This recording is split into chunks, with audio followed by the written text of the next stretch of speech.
Right then, I've been messing on the day with more the system setup, doing tests on the arcade machines for Shakiro, Shadows Died Twice, running a 1050 GTX graphics card, 8GB of RAM, quad core AM4 processor.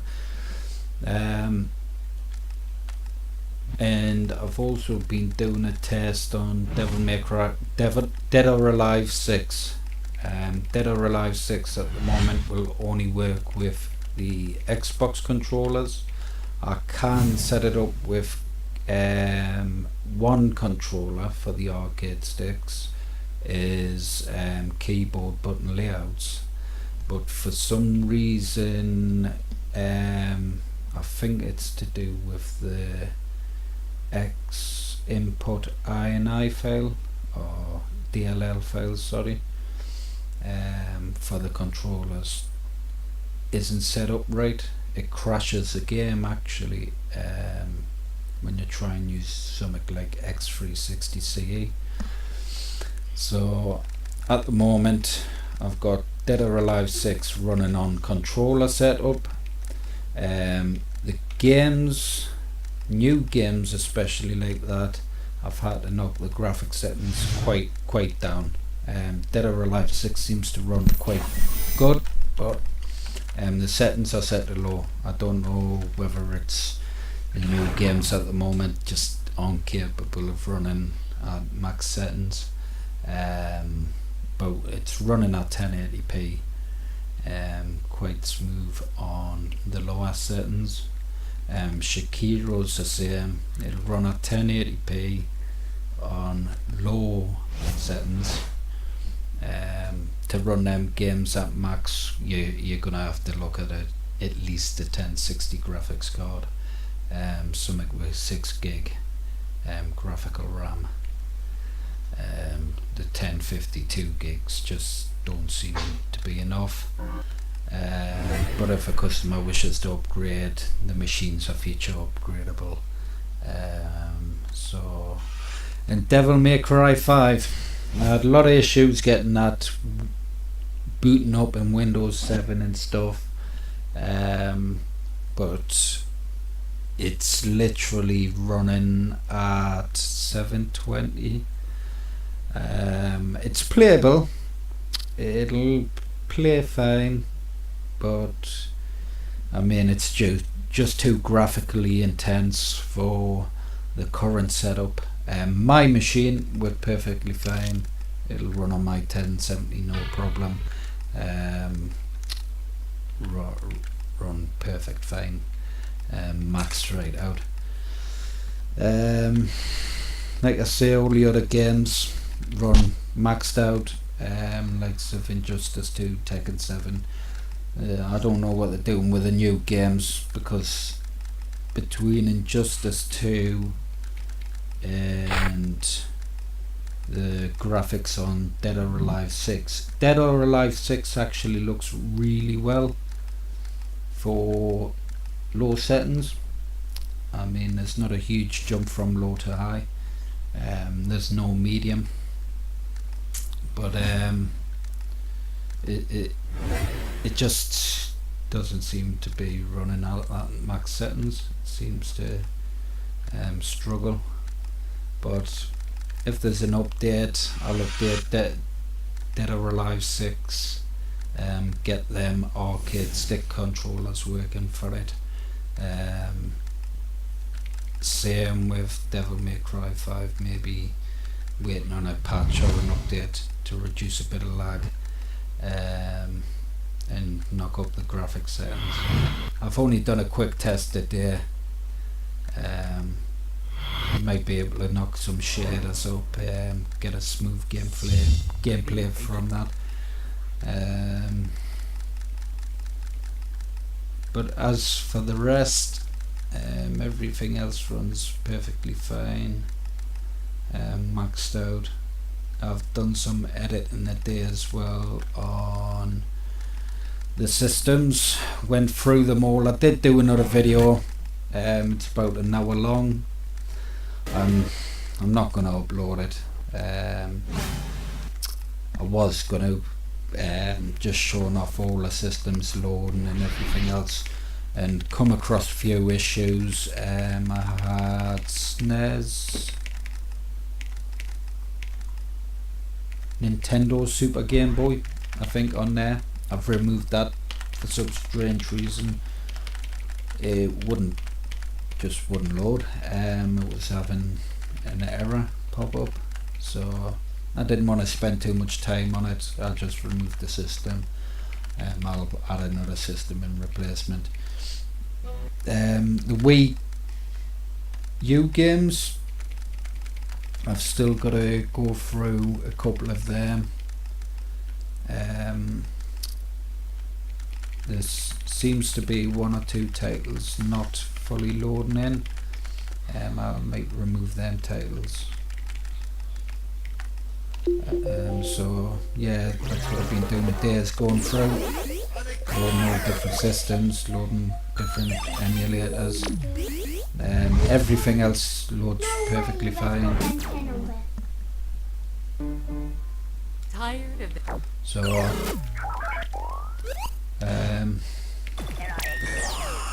yeah, I've had a couple of issues with one or two of these games not loading,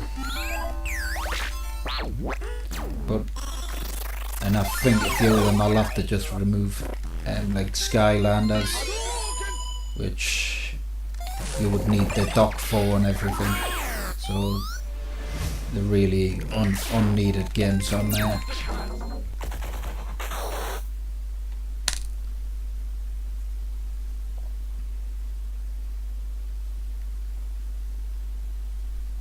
Loading complete. Like most Wii U games, you've got to compile the shaders, play the game. The more you play it, the larger the shader cache you'll get, the less lag you receive while playing. Like I say, there's one or two titles I experienced this morning on the previous video I made. They weren't loading in, coming up with errors. I think that's just more of a ROM issue than system setup. I've also edited a couple of Wii settings because I had, I think, them set way too high. So it's a matter of adjusting the graphic settings on them games, on that system, so them Wii games don't struggle. Because I think I had it ridiculously set by accident. I think I had it up to like 4K resolution. Don't know why, but yeah, they were struggling a bit. So yeah, I've knocked them graphic settings down. The game seemed to run a lot smoother. It's all been really trial and error with a couple of these systems. But I will take another hard look at the Wii U games, go through them, dumb out the crap. I'll really look at that Pokken tournament, because I believe this Loading complete. Earlier on when I tried it, but it seems to be working now, so I don't understand why that is. Yeah, it has graphical issues, that's why. Hey,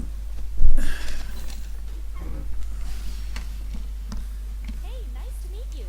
Yeah. I'm one of the best Um, here in Sarah. I battle alongside I think this is just a ROM itself. Get right back here, and after you finish your trainer regis, it has a synergy split. Hey, we'll get into the you've got But yeah, that seems to load. give you whatever assistance. Let's get I'll look into that. I'll check online, see if there's any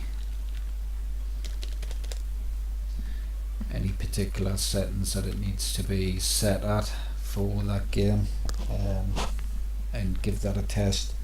I think I remember this game having to be a split screen game because of the Wii U gamepad. For 2 players, fine working 1 player, set it on Pro, but for 2 players you have to set it up as split screen. So I'll have to look into maybe how to split screen it up while playing 2 players, especially with the arcade sticks. But I do recommend the Xbox pads. So yeah,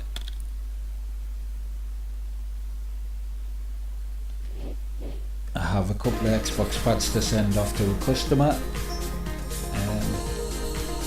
System sounds quite loud. Right, like I say, I've been through all the games today.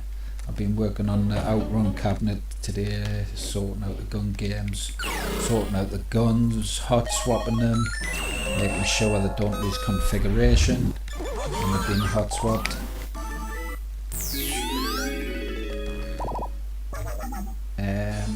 I've been looking into a bit more demul shooter today. I've done a couple of other settings, but I haven't perfected it yet.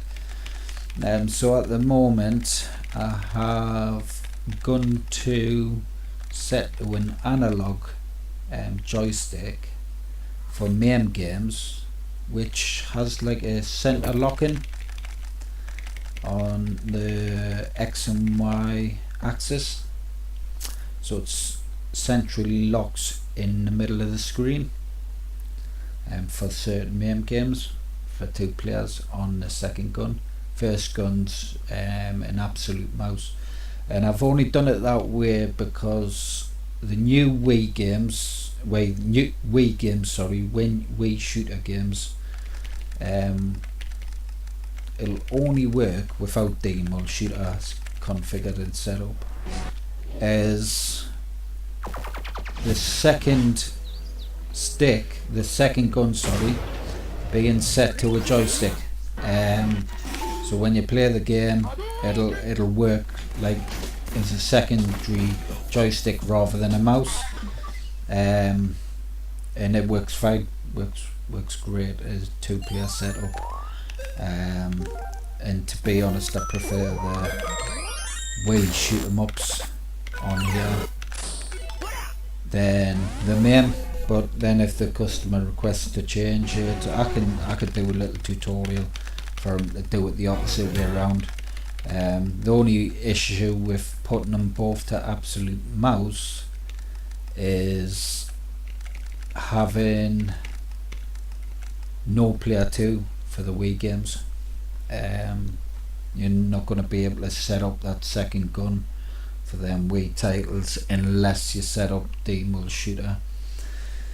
And that's where the issue lies, because I've been trying to configure it and I'm not really getting very far. So, and this unit's got to be done. So I'd rather him get the best out of both guns for the moment, and then rather just one gun being primary.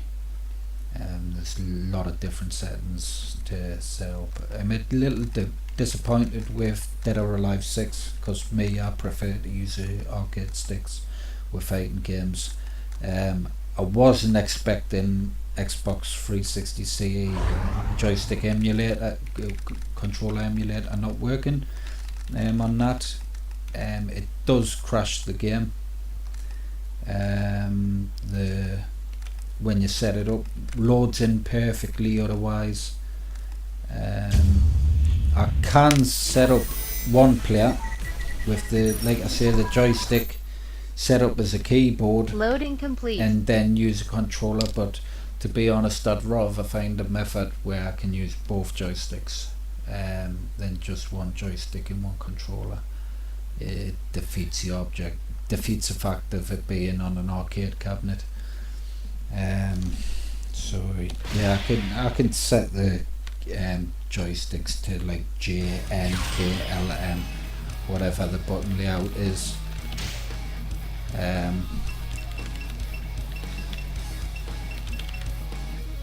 But at the moment I can't set Xbox 360 CE with it, because like I say, it will crash the game. It just doesn't like it. It sounds like it tries to load it in twice in the background, so I might look into the system files, see if there's another place I can add it. I even configure an X input file myself and add it within the game, but I'll take a look at that. Like I say, SHAR-KADE runs at full 1080p, at a lot lower settings. I was expecting it being high graphically intense, or was expecting more medium graphic settings, too high, but it's a lot more demanding than I thought. Devil May Cry 5 is even more demanding, so I'm quite disappointed in that. But like I say, the customers can always upgrade the hardware. They do only literally pay for the 1050. It's still a good card. I still swear by the 1050 graphics cards. It's still decent little cards for what they play. Jump Force works perfect, and that's quite graphically intense platform game.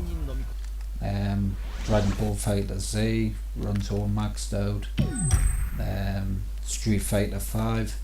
Now I'm surprised Dead or Alive 6 slightly struggles at max settings on thingy, but Street Fighter 5 runs perfect.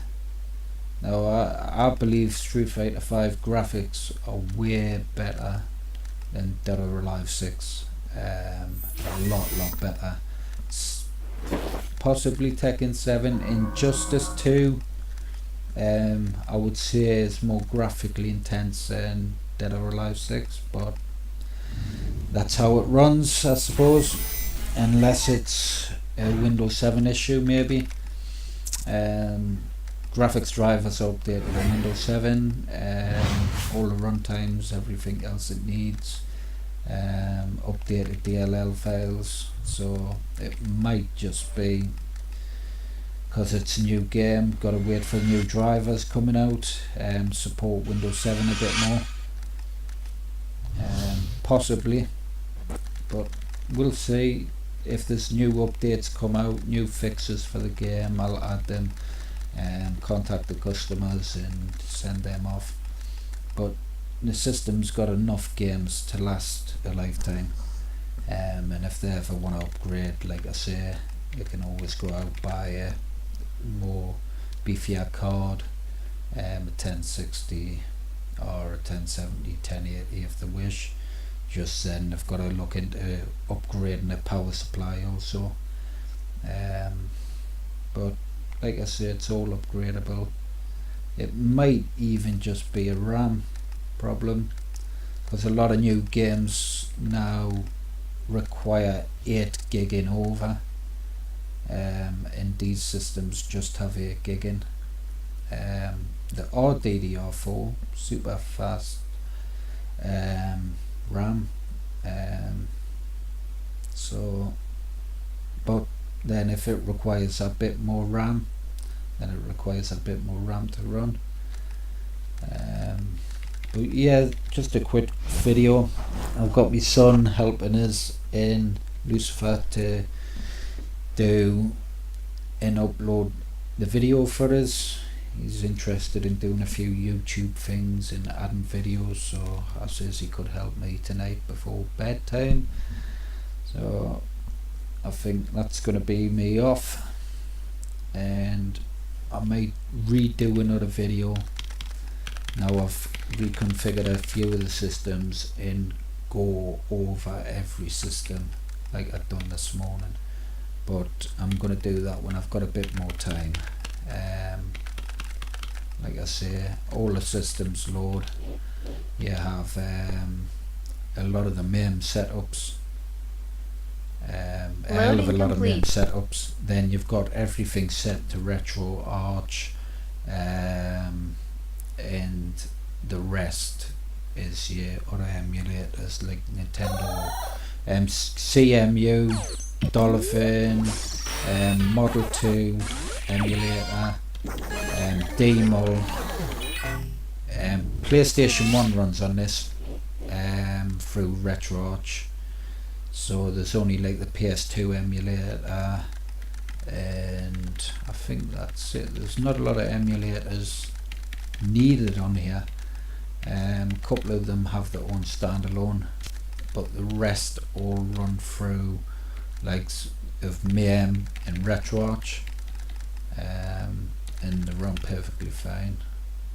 No need for daemon tools, none of that set up.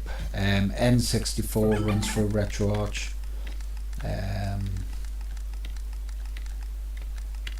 Dreamcast and stuff I think runs through DMOL. Sega Saturn, where is it? There. Like I say, all these other games run through RetroArch Loading or game.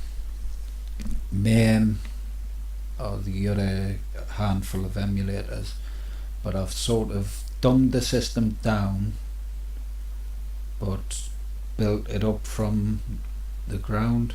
So yeah, what I'm trying to say is basically I've got Loading complete. everything running on minimum as possible, so it's not clogged up with crap. And you've got some of the best systems on there. Like I say, I've went through, even today, just went through, made sure everything loads correctly in that. So yeah, I'm not loading a PS2 game, it'd take too long to load in. Some of them can take a little while, up to 5-10 minutes depending on the size. So yeah, I'm gonna call it a night, play a bit of Black Ops on Blackout and put the boy to bed. So good night, bye.